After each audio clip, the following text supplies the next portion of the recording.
Hey, this is Jeanette from New Wave Knitting. Today I'm going to walk you through blocking socks, which will not only help your socks look better, but in my opinion, more importantly, fit better. And first I just want to cover 3 main reasons why we block our socks. The first is that it really helps to set the stitches. So here I have an unblocked sock. This was made with my Stable Sock knitting pattern.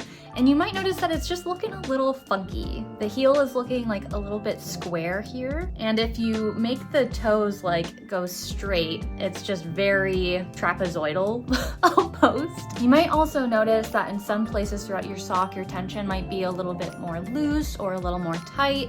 So blocking really just helps to smooth everything out. The second reason why we block our sock, and it goes hand in hand with the first reason, is that it improves the fit of your sock. So as you can imagine, the sock here with its kind of square heel and its stiffly shaped toe isn't gonna fit the best. So smoothing it out naturally helps everything fit better, but also your gauge changes before and after you block. So if you gauge swatch correctly with the directions that were given to you based on the pattern, then what your gauge was before you blocked your swatch is different than what it was after you blocked your swatch. And that is why we blocked our swatch. So blocking your sock should help you reach that gauge that you accounted for when you started your knitting, which will result in a sock that fits as it should. And reason number 3 is that blocking can help to clean your sock. So this is optional, you don't need to, but I do recommend using like a wool wash, a rinse-free soap, while you block your socks to clean your socks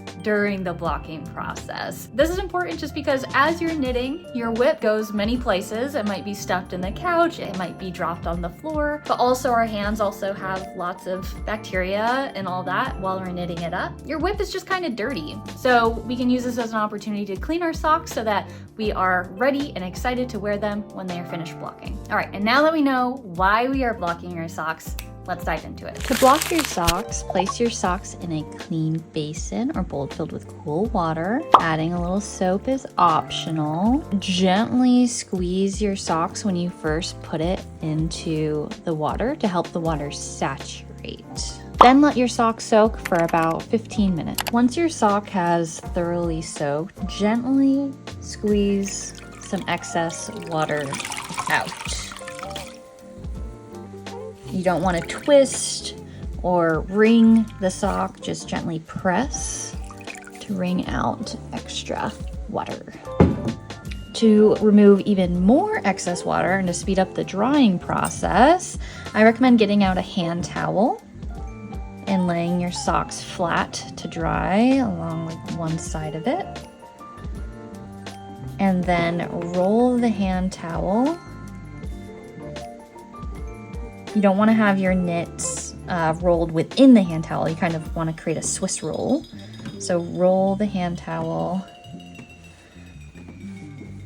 like so, and then gently again squeezing to remove excess water. Again, we aren't rubbing or twisting, just gently squeezing. Now, if you don't have sock blockers, which I'll show you how I use mine in a second, just shape your socks. You can use a blocking mat, or you can just, kind of spread things out and how they look like they should go. This is looking actually pretty good. You'll see that the heel has evened out a bit. Sorry, my camera's wiggling. And things are just sitting a lot better. The toe looks nice and spread out here.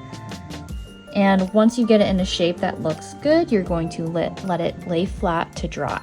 Now, if you are using sock blockers, get those on out. These are adjustable ones. I have the link to the shop in the description below for this nice custom sock blocker I got. But unfortunately, she is not making custom orders right now, but hopefully she will be able to in the future. These are a little tricky. This adjustable one I have here is because like the bottom can fall out, so I'm just being a little extra mindful to make sure this is in the right size for my foot while not making the custom piece fall out. And I'm just going to shape my sock around the sock blocker. I like to give a little extra special attention to make sure my ribbing looks nice and straight, the edge of my sock around the cuff. Make sure my heel looks good. My toe looks nice Make sure nothing looks overly stretched. And that looks pretty dang good to me. Once your socks are all shaped and laid out flat to dry or on your sock blockers, patiently wait for them to dry. They usually take me about a day on sock blockers, and that can actually even be sped up sometimes if it's a nice dry day out and I hang these up outside. The fresh air really makes them dry a lot faster. Once your socks are dry, they are ready to wear, and I really hope that you enjoy your nice, clean, well-fitted hand knit socks. I also hope that you found this tutorial helpful. If you have any questions at all, please drop a comment down below or send me an email at Jeanette@newwaveknitting.com. Happy knitting!